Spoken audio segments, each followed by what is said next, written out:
მოგესალმებით ჩვენო გამომწერებო, ალფასიხში აგრძელებს პოდკასტების სერიას და ამჯერად ვისაუბრებთ რუსეთ-უკრაინის ომზე, რუსეთის სრულმასშტაბიან აგრესიაზე უკრაინის წინააღმდეგ, რადგან ხოლო მიმდინარე მოვლენებმა მსოფლიოში, მაგალითად ირანის წინააღმდეგ სამხედრო კამპანიამ გარკვეულწილად, ასე ვთქვათ, გააბუნდოვანა, ყურადღება გადაიტანა, ასე ვთქვათ, ახლო აღმოსავლეთზე და უკრაინაში მიმდინარე სამხედრო დაპირისპირების დეტალები ჩვენი გამომწერებისთვის ვფიქრობთ საინტერესო იქნება და მე და ოთო, ჩვენი მეგობარი და ალფასიხშირის დამფუძნებელი ვეცდებით რომ დეტალური ინფორმაცია მოგაწოდოთ თუ რა ვითარებაა ფრონტზე, თუმცა თავიდან გეტყვით იმას რომ ახლა არ არის მაინც და მაინც აქტიური პერიოდი გამომდინარე კლიმატური ვითარებიდან უკრაინაში, თუმცა მოლოდინები არის დიდი იქიდან გამომდინარე რომ მალე გამოთბება უკრაინაში და ამინდის შეცვლა პირდაპირ პროპორციულად ისახება როგორც პრაქტიკა აჩვენებს ფრონტის ხაზზე არსებულ ვითარებაზე. შესაბამისად არის გარკვეული მოლოდინების რა მიმართულებით განვითარდება რუსული საოკუპაციო არმიის იერიშები და უკრაინის მცველთა წინააღმდეგობა სად იქნება უფრო, ასე ვთქვათ, ხელშესახები და თვალსაჩინო. ჩვენ გამოვიყენებთ ფინური ანალიტიკური ორგანიზაცია Blackbeard Group-ის მიერ მომზადებულ ინტერაქტიულ რუკას, რომელიც ასახავს ფრონტის ხაზზე არსებულ ვითარებას და ოთო დამეხმარება ამ რუკაში გავერკვეთ და მოგაწოდოთ რუკის დახმარებით ინფორმაცია. ახლა თქვენ კადრში ხედავთ სწორედ ამ რუკას და ოთო მოდი დავიწყოთ, აიჩიე შენ რომელი მიმართულებიდან დავიწყოთ, მთელი ფრონტი მიმოვიხილოთ. კარგი იქნებოდა და შეგიძლია ვთქვათ მიახლოვო და ვაჩვენოთ, დავიწყოთ სუმით, ხომ? მოდი დავიწყოთ სუმით.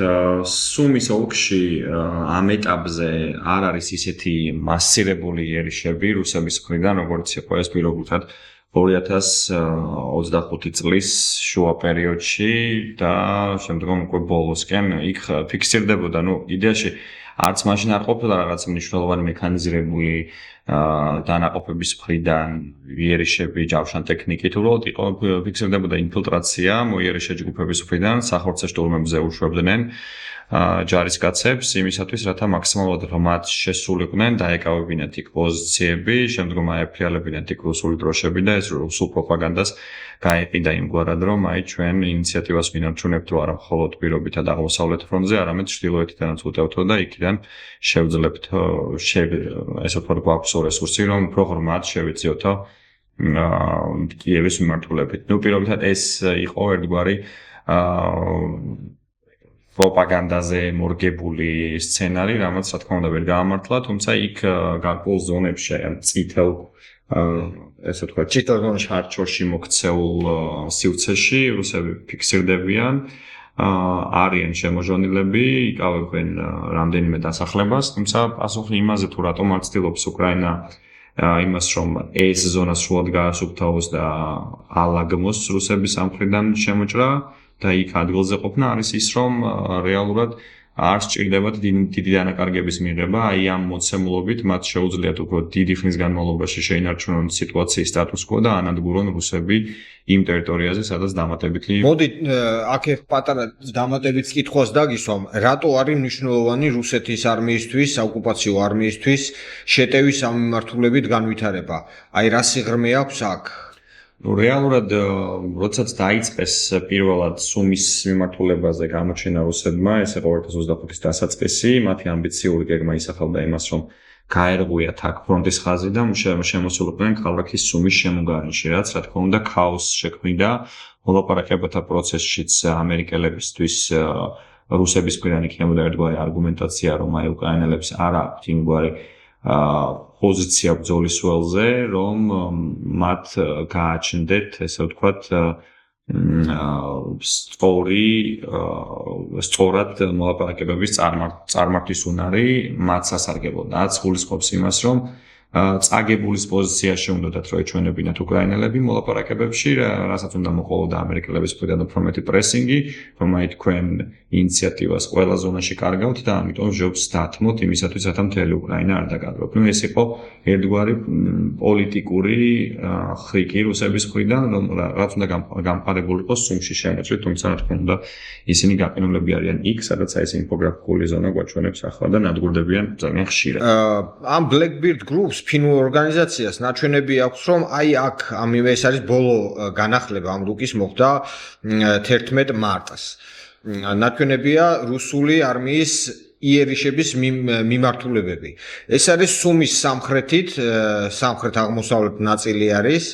ეს დასახლებული პუნქტი არის კრასნოპილია.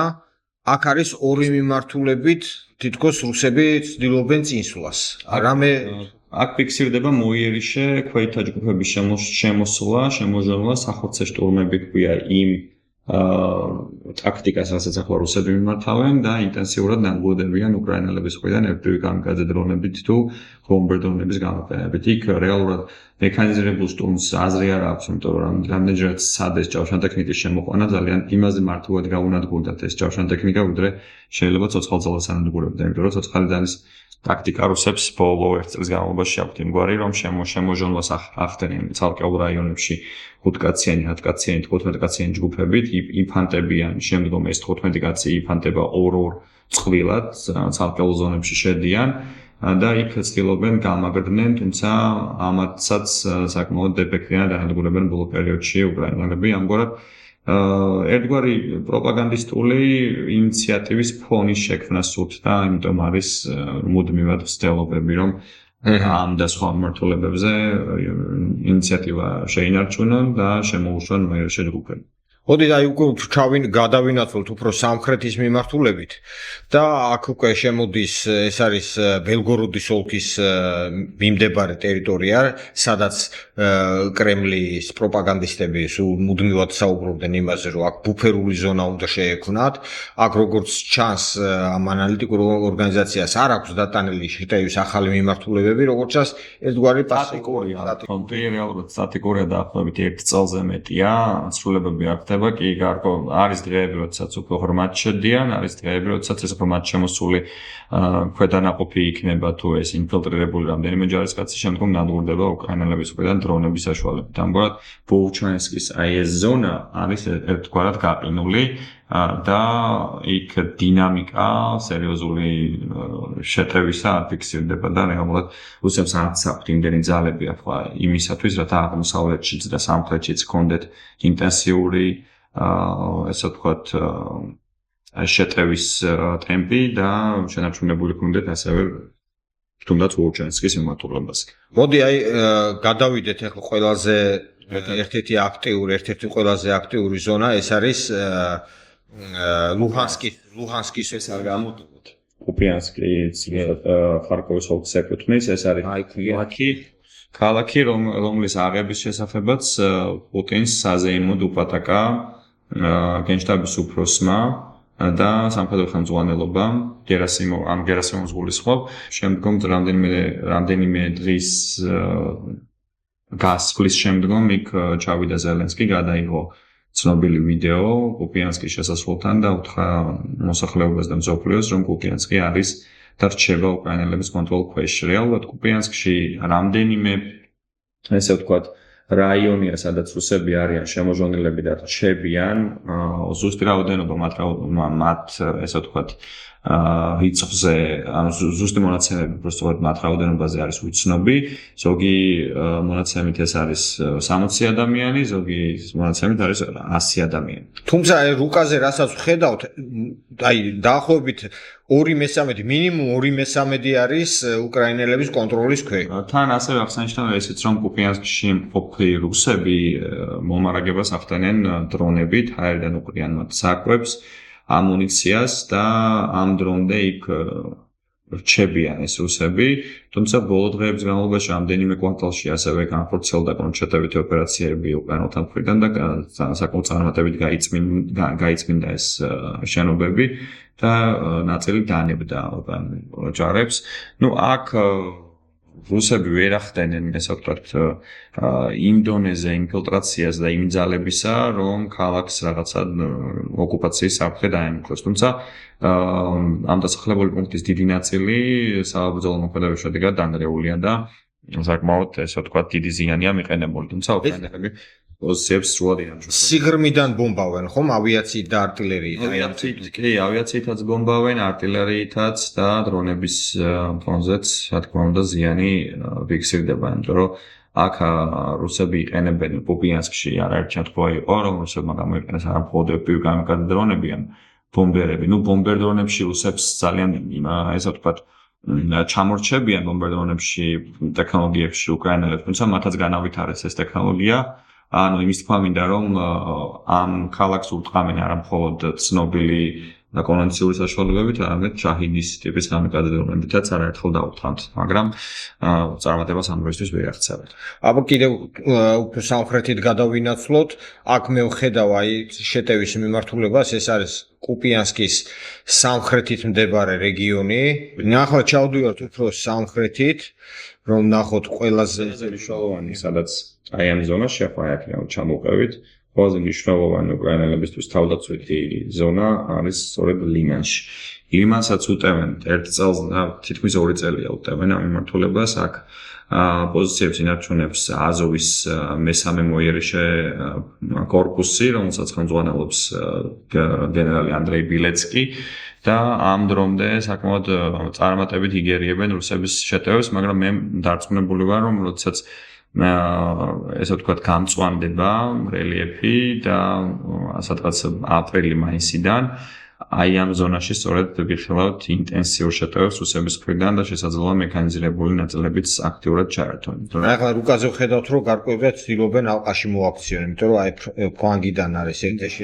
ეს წითელი ზონებიც თუნდაც რაც ახლა აქ ინფოგრაფიკულ ოკაზე არის დატანებული, ეს არ ნიშნავს, რომ იმ ზონაში შესულები არიან და პლაცდარმს აწყობენ. ეს არის იქ ინფილტრირებული და ვიდეო კამერების ფონზე დაფიქსირებული ჯარისკაცების, ესე ვთქვათ, წარმომადგენლობა იქ, თორე შესაძლოა ეს წითელი პირობითად ხაზები და ჩარჩოები ხვალ შეიცვალოს, როდესაც იქ უკრაინელები შევენ. და დინამიკურია.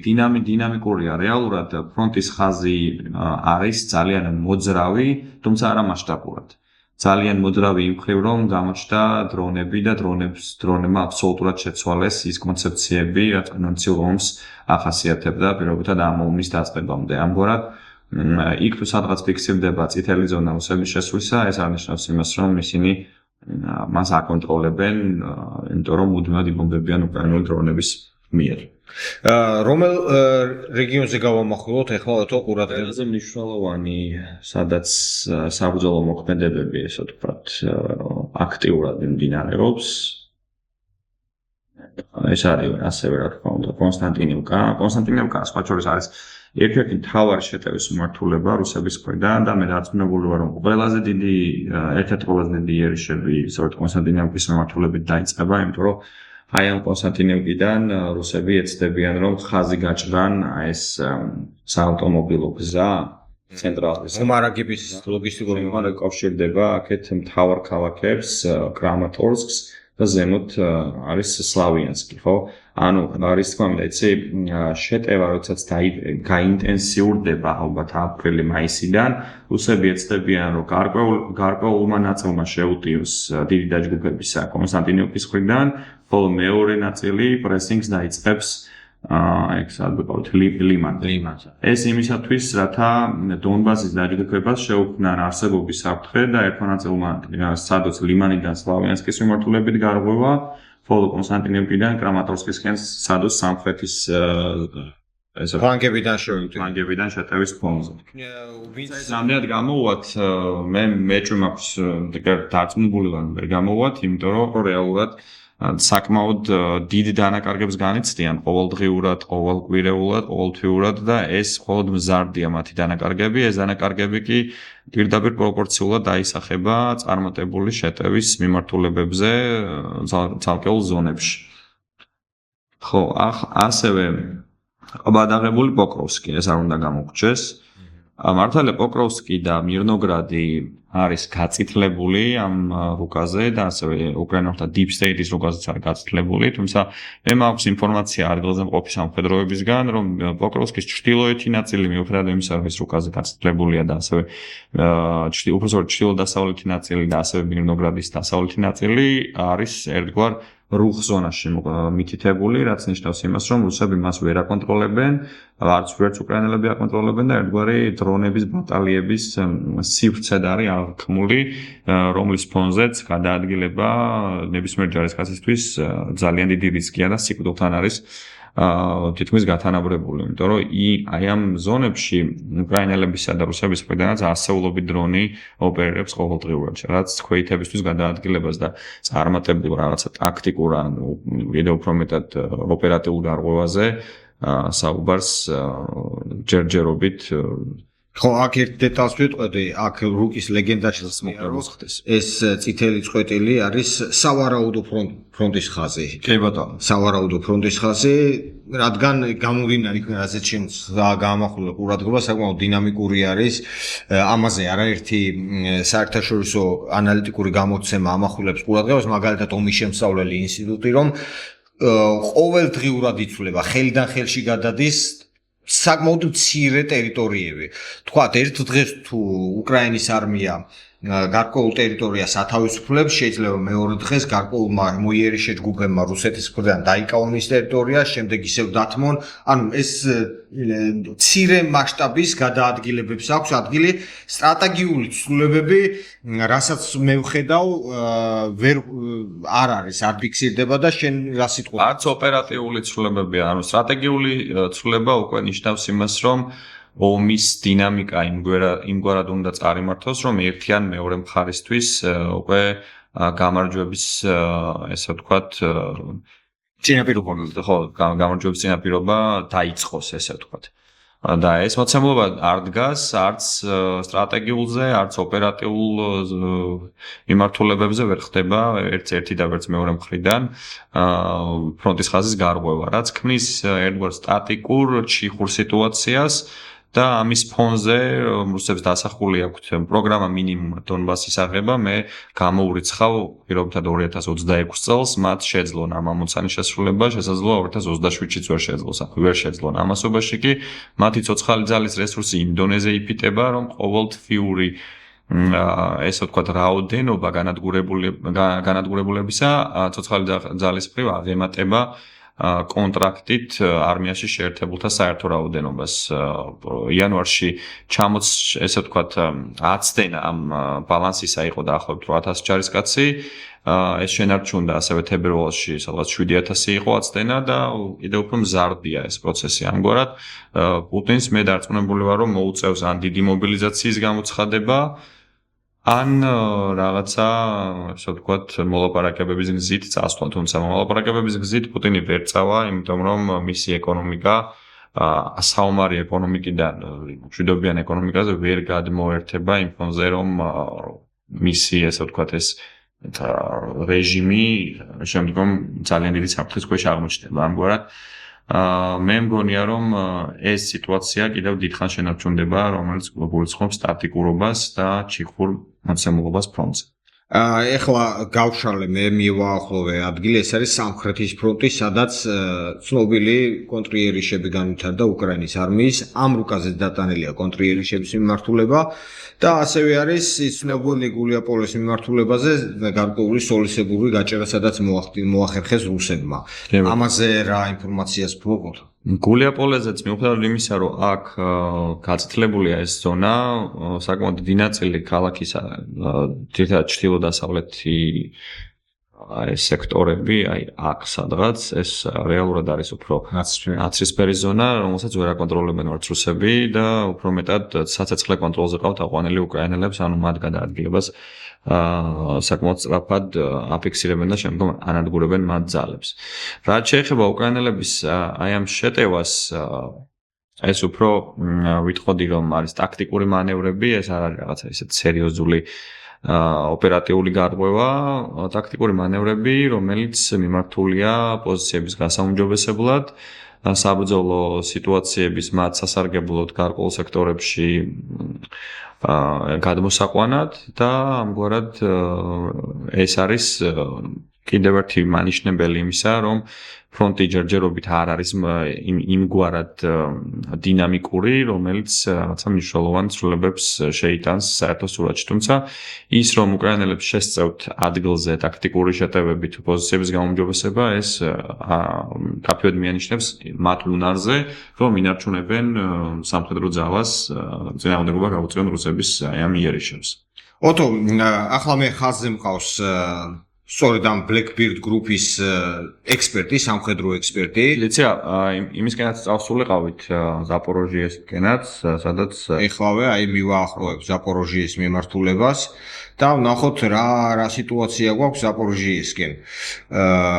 აი ეს არის ზაპოროჟიე, აი აგერ, კი ბატონო. კი ბატონო, ეს არის, ფრონტი აქაც სტატიკურია, რეალურად რუსებმა სცადეს აი ამ ახლა არ ჩანს აქ ის არის და ქეთევეს მიმართულება, თუმცა ორეხოს ეს არის დღეს განახლებები, კი ბატონო. ამისად ეხლა ბოლო ორი თვის განმავლობაში რუსებმა არაერთხელ სცადეს ორეხოს მიმართულებით შეტევა, ჩართეს ასევე მექანიზირებული ნაწილები, რამდენიმე ასეულის დონეზე, თუმცა იქ უმრავლესი მათგანი განადგურდა, რაღაცა ნაწილი გაიქცა, რაღაცა ნაწილი კითხვა ჩაიგდეს. და მნიშვნელოვანი არის ასევე აი ეს ზონა. აი აქ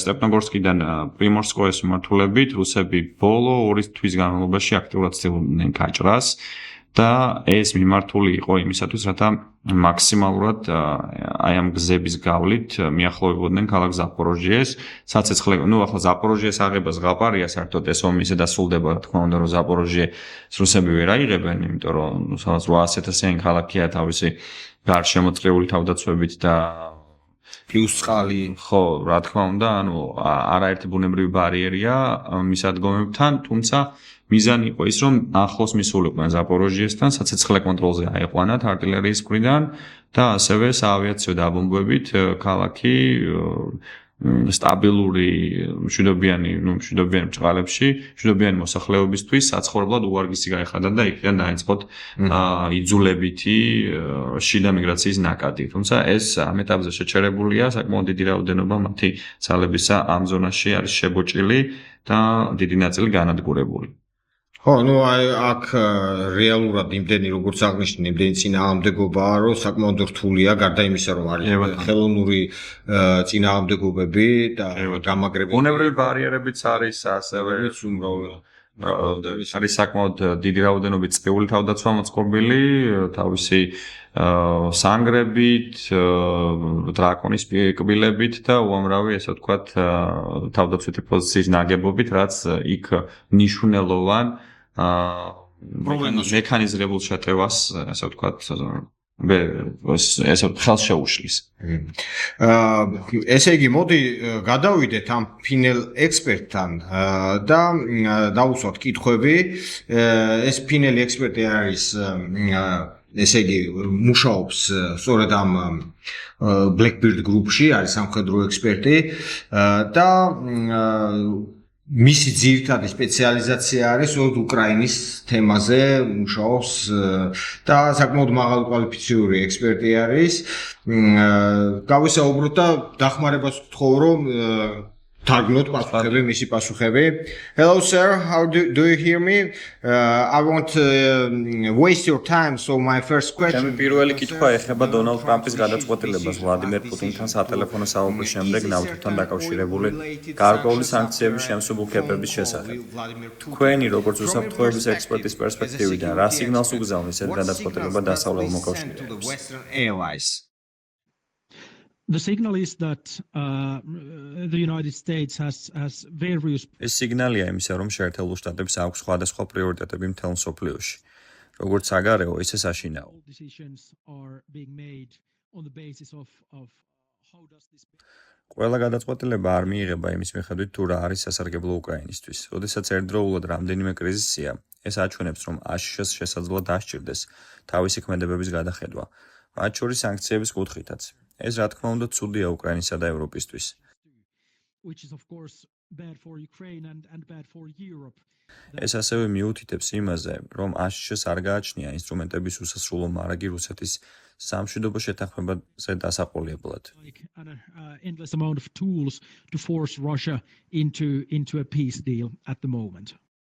ამავე თემაზე მინდა კითხოთ. რამდენად დაეხმარება ეს გადაწყვეტილება რუსეთს სამხედრო ოპერაციების დაფინანსებაში და უკრაინის წინააღმდეგ ომის გაგრძელებაში?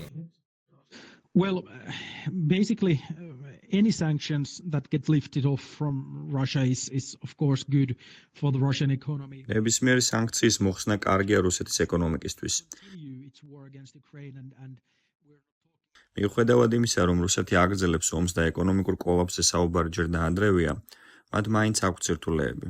რუსები შეეცდებიან მაქსიმალური სარგებელი ნახონ სხვა კრიზისების ფონზე. cash in when there are other kinds.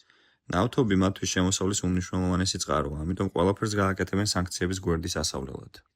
Important revenue for the Russians. These developments ეს მოვლენები ირანთან დაკავშირებული დაძაბულობის ფონზე ვითარდება. როგორ მოქმედებს ახლო აღმოსავლეთში მიმდინარე კონფლიქტი უკრაინაზე და რა ახალი გამოწვევების წინაშე დადგა კიევი ესკალაციის დაწყების შემდეგ? ომ არ გადაიტანა ამან მსოფლიოს ყურადღება? globally attention shifted away from Ukraine as a result? Yeah, most definitely we can say that of course this kind of conflict draws attention of various parties towards Middle East. დიახ, ძალსახად შეიძლება ითქვას, რომ მსგავსი კონფლიქტი სხვადასხვა აქტორების ყურადღებას უკრაინის ნაცვლად ახლო აღმოსავლეთისკენ მიმართა. Of many people because it has been going on for so long. So the უკრაინის ომი ბევრი ადამიანის თვალში გარკვეულწილად ნორმალისტა, რადგან ის უკვე დიდი ხანია გრძელდება. ზოგადად ახლო აღმოსავლეთის ომს არ აქვს სპეციალური ეფექტი უკრაინის ფრონტის ხაზზე მიმდინარე მოვლენებზე. where the war in Iran goes, it თუმცა იმაზე დამოკიდებულებით, თუ როგორ განვითარდება მოვლენები ირანში, ამას შეიძლება ჰქონდეს გავლენა ევროპაზეც. ეს კი საბოლოო ჯამში შესაძლოა აისახოს ევროკავშირის წევრი ქვეყნების მზაობაზე, რათა დაეხმარონ უკრაინას. various EU countries to help Ukraine, but თუმცა ამისთვის ახლო აღმოსავლეთში კონფლიქტი მნიშვნელოვნად უნდა ესკალერდეს. the Middle East should significantly escalate. So if the თუ მხარეები შეთანხმებას მალე მიაღწევენ, უკრაინაზე გავლენა დიდი არ იქნება. relatively quickly the lasting effect to Ukraine won't be very great. Ukraine relies heavily უკრაინა დიდწილად არის დამოკიდებული საჰაერო თავდაცვის სისტემებზე, როგორიცაა მაგალითად პეტრიოტი. ვინაიდან მსგავსი სისტემები და რაკეტები ახლო აღმოსავლეთის ოპერაციებში გამოიყენება, ომ არ იქონიებს ეს გავლენას უკრაინის საჰაერო თავდაცვის შესაძლებლობებსა თუ შეიარაღების მომარაგებაზე. supplies. Yeah, well, that's one of actually the more immediate effects that this war may have. Yeah, of course, it seems that it's difficult, of course, to say how many missiles. თულია ზუსტად იმის თქმა, რამდენი რაკეტა აქვს აშშ-ს მარაგში, მაგრამ უკვე მანამდეც იყო საუბარი იმაზე, რომ თუ ამერიკას მოუწევს პატრიოტის რაკეტების დიდი რაოდენობით გამოყენებას სხვა მიმართულებით, ეს იმოქმედებს უკრაინის მომარაგებას. Direction, it then may have an effect on. ამან შეიძლება გავლენა მოახდინოს იმაზეც, თუ რამდენის მიყიდვას შეძლებს აშშ ნატოს წევრი ქვეყნებისთვის, რომლებიც შემდეგ მათ უკრაინას Then again, it's at the moment difficult to say how long will the war go on. საჰაერო თავდაცვის რაკეტების დეფიციტზე საუბარი ირანის მოვლენებამდეც იყო. ასე რომ ბევრი რამ იმაზეა დამოკიდებული, თუ როგორ განვითარდება აქ სიტუაცია. Can the US actually You represent the analytical organization. თქვენ წარმოადგენთ ანალიტიკურ ორგანიზაციას Blackbird Groups, რომელიც უკრაინის ომის ფრონტის ხაზის დეტალურ რუკებს აქვეყნებს. თქვენი შეფასებით არის თუ არა მნიშვნელოვანი ცვლილებები ფრონტის ხაზზე, თუ ომში ხუმრობობას მიაღწევს? The front lines, or has the war reached a stalemate? Well, the war has not reached a stalemate yet. ომს ჯერჯერობით სრული ჩეხისთვის არ მიუღწევია, თუმცა ყოველთვიური ცვლილებები შედარებით მცირეა. მაგალითად, იანვარში რუსები აგრძელებდნენ წინსვლას თვეში დაახლოებით 400 კვადრატული კილომეტრით. ეს ტენდენცია გასული წლის გაზაფხულიდან გრძელდებოდა. რუსეთი ახერხებს უწყვეტ შეტევებს ფართო ფრონტზე. თებერვალში უკრაინელებმა მოახერხეს ლოკალური კონტრშეტევების წამოწყება, რასაც ნაწილობრივი წარმატება ჰქონდა აღმოსავლეთ ზაპოროჟიესა და დნეპროპეტროვსკის რეგიონებში. თუმცა ეს იყო ლოკალური ოპერაციები ტაქტიკური პოზიციების გასაუმჯობესებლად და არა დიდი ოპერატიული მანევრები. ზოგადად ომი გადავიდა ქვეითთა მძიმე და ნელი გამოფიტვის ფაზაში. counterattacks. And next question, there are growing concerns. სულ უფრო იზრდება შეშფოთება არქტიკის რეგიონში უსაფრთხოების გამოწვევების, განსაკუთრებით კი რუსეთის სამხედრო აქტივობის გამო. რაიმე ახალი მოვლენა ხომ არ დაფიქსირებულა ამ მიმართულებით და როგორ რეაგირებს ფინეთი ამ პოტენციურ საფრთხეებს? Responding to these potential threats. We of course observed that the Russians have დიახ, ჩვენ ვაკვირდებით, რომ რუსეთმა არქტიკაში მრავალი ბრიგადა დივიზიებად გადააკეთა. ყალიბდება ახალი ბრიგადები და იწვრთნება სამხედრო საჰაერო ძალების სტრუქტურა. ეს ყველაფერი მიზნად ისახავს ჩრდილოეთში რუსული ძალების გაძლიერებას. თუმცა ამ ცვლილებების უმეტესობა ამჟამად მხოლოდ ფურცელზე არსებობს. ცოცხალი ძალა იქ არ არის, ის ახლა უკრაინაშია. სრული დივიზიების ფორმირებას კი დიდი დრო დასჭირდება. გრძელვადიან პერსპექტივაში ეს მიგვანიშნებს, რომ რუსეთი ემზადება სხვადასხვა სცენარისთვის, მათ შორის კონვენციური ომისთვის, ნატოს ჩრდილო-აღმოსავლეთ მიმართულებით, მაგრამ ეს მხოლოდ ერთ-ერთი სცენარია. რამდენიმე ბრიგადის გაფართოება არ ნიშნავს, რომ რუსეთი უახლოეს მომავალში თავს დაესხმება ფინეთს ან ნორვეგიას. military district which also Arctic is a part of. Many defense analysts say that Russia faces ბევრი თავდაცვის ანალიტიკოსი აცხადებს, რომ უკრაინის ომის გამო რუსეთი ცოცხალი ძალისა და აღჭურვილობის დეფიციტს განიცდის. მიუხედავად ამისა, არსებობს შეშფოთება ნატოს აღმოსავლეთ საზღვრებთან რუსეთის სამხედრო ზეწოლის გამო. თქვენი შეფასებით შესწევს თუ არა რუსეთს ამჟამად იმის ძალა, რომ სერიოზული საფრთხე შეუქმნას ნატოს წევრ აღმოსავლეთ ქვეყნებს? security risks for NATO's eastern member states. Well, as long as the Russian forces are tied to Ukraine, the main Russian fighting forces. სანამ რუსული ძალების ძირითადი ნაწილი უკრაინაშია შებუჭილი, რუსეთი ვერ შეძლებს ნატოს გამოწვევებს კონვენციური საშუალებებით. Conventional means in any direction. თუმცა თუ უკრაინაში ომი გაიყინება ან შეწყდება, რუსეთმა შესაძლოა ფოკუსი სხვაგან გადაიტანოს. მათ შეუძლიათ სადო ნატოს სანდოობის შერყევა მცირე ჰიბრიდული ოპერაციებით, მაგალითად დაიკავონ რომელიმე პატარა კუნძული ან მიწის მცირე მონაკვეთი საზღვრისპირა რეგიონში, რათა ნახონ, როგორი იქნება ნატოს რეაქცია. სრულმასშტაბიანი შეჭრა ამჟამად ნაკლებად სავარაუდოა, მაგრამ ნატო აცნობიერებს საფრთხეებს. ევროპული ქვეყნების თავდაცვის ხარჯები რეკორდულად გაიზარდა. იმედია ეს მზადყოფნა საკმარისი იქნება მათ შესაკავებლად. Different kinds of operations. Thank you very much. მადლობა დათმობილი დროისა და თქვენი შეფასებების გაზიარებისთვის.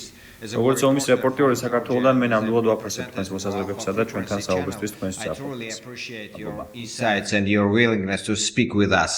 ეს იყო ჩვენი მეგობარი, ფინელი სამხედრო ექსპერტი. ჩვენ კიდევ ვაგრძელებთ მომავალში შემოგთავაზებთ მიმოხილვებს სხვადასხვა თემაზე. შემდეგში ალბათ თო უნდა ჩვენს გამომწერებს ვესაუბროთ ირანზე, რადგან საკმაოდ გაიწელა, ასე ვთქვათ, გაიწელა რა დროში ესე ამ საზოგადოებაში არის არასწორი შეფასებები იმასთან დაკავშირებით თუ რა იყო ამ ომის მიზანი. თუ როდის დაიგეგმა ეს ომი, ბევრს გონია რომ ეს ომი გადაწყდა მას შემდეგ, რაც იქ ირანში დაიწყო ესე ვთქვათ სამოქალაქო გამოსვლები და შიდა დესტაბილიზაცია, რომლის შემდგომაც 30000-ზე მეტი ირანელი დახოცეს, ხო? ბევრს გონია რომ სწორედ აი ამას მოყვა სამხედრო, ესე ვთქვათ, ჩარევისთან დაკავშირებით გადაწყვეტილების მიღება, რაც არის არასწორი, ერთგვარი მითია ეს შექმნილი საზოგადოებაში, რასთან დაკავშირებითაც მინდა შემდგომ ჩვენს გადაცემაში აუცილებლად ერთად გავხსნით ეს თემა. მადლობა რომ გიყურებთ და გამოგვიწერეთ აუცილებლად. დროებით.